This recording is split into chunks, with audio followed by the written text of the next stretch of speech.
If you play the French, you probably recognize the pawn structure, and I guess you can tell what the main plan for black is. But can you guess 7 different ways black can use their pawns?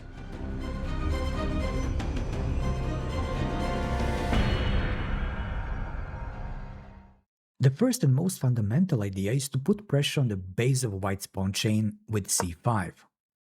If white accepts the trade offer, we succeed in removing the central white pawn. So white defends with c3. And here is the core idea. We want to keep putting pressure on the d4 pawn.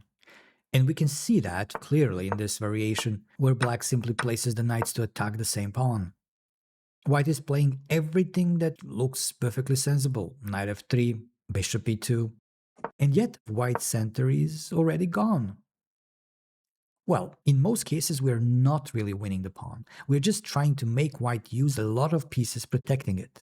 Check this position. White brought a knight to a3 and then to c2, specifically to protect d4.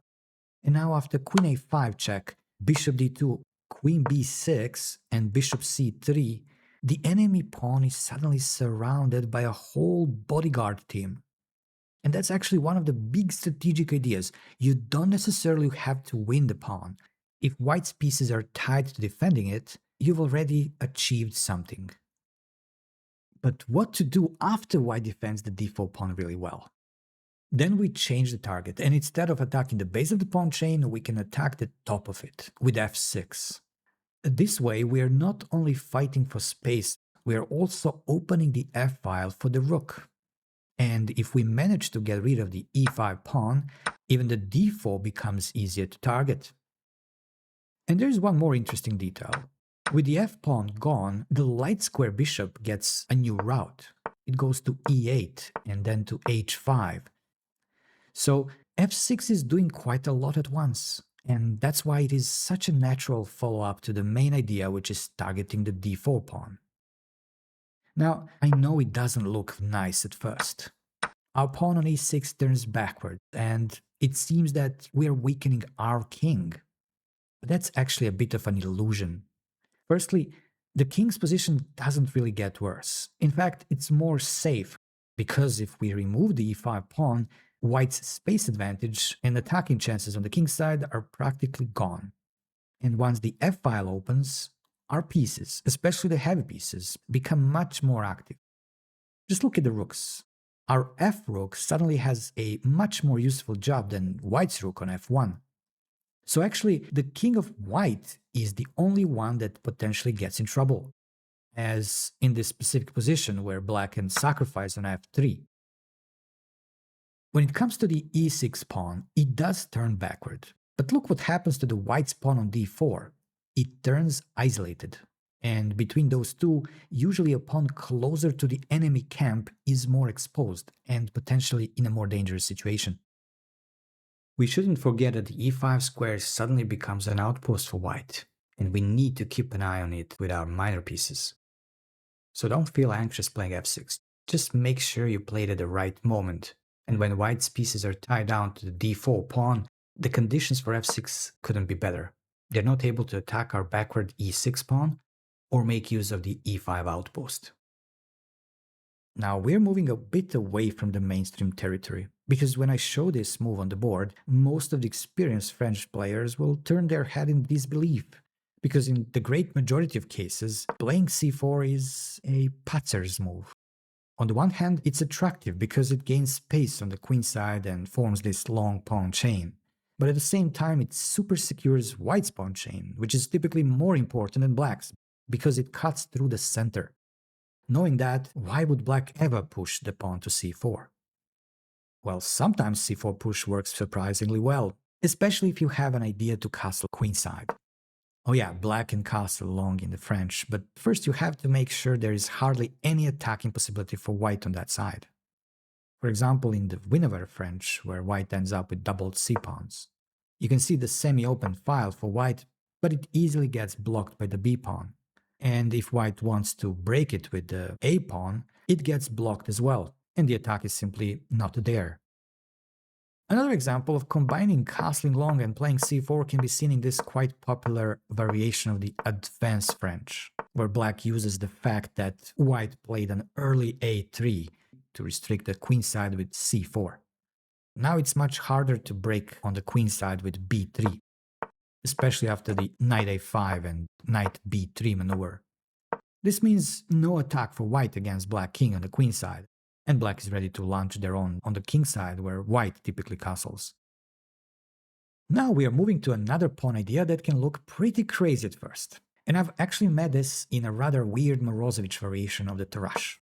Look at this position. Black can simply play g5. It does look like it comes out of nowhere, but there is actually a very concrete point. The d4 pawn is hard to defend. At the same time, black gets some potential for a kingside attack. And this same idea can be even more natural in the advanced French. Here, white exchanges on f5, seemingly damaging black's pawn structure. But this new structure isn't necessarily bad for black.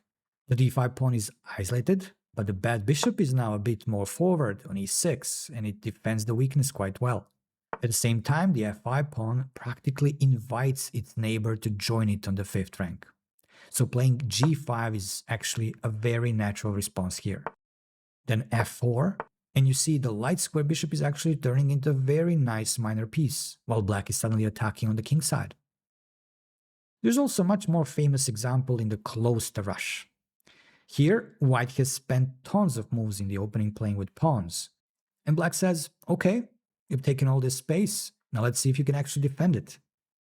And since black is better developed, they want to open the game as soon as possible. One idea is g5. In this particular position, there is the g4 threat. And if white prevents this with h3, black can be quite happy with that too, because now the position opens up, the rook moves to the f-file, and suddenly the white king, which went for a walk quite early in the opening, becomes a target. There are some nice tactical details here as well. If white takes on g5 with the knight, the d4 pawn falls. And if f takes g5, the e5 pawn falls because of the pin. So g5 is definitely an idea not to dismiss in advance. Now let's move to something a bit more straightforward.